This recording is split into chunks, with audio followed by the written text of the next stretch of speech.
was fine-tuned. Look, there's two aspects of the fine-tuning, or maybe three, actually.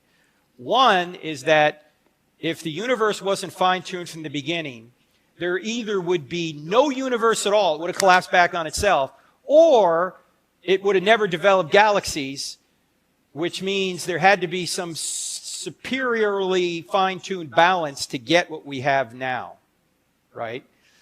There wouldn't even be chemistry, in other words, if they say the initial conditions of the universe were just right. So it's not just an argument for survivors, it's an argument for there to be any universe at all. But let me give you an illustration that philosopher John Leslie used about this. He said, suppose you were put in front of a firing squad of 100 trained marksmen, and you're blindfolded, you hear the command, ready, aim, fire, you hear the guns go off, and then you realize you're not dead. You survived. The very fact that you survived, would that explain why all the marksmen missed?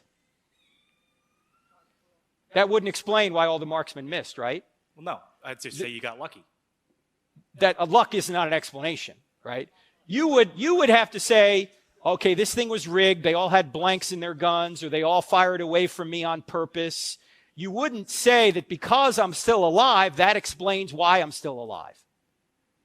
It's the same thing true with the fine-tuning. Because we're alive, that doesn't explain why we're alive.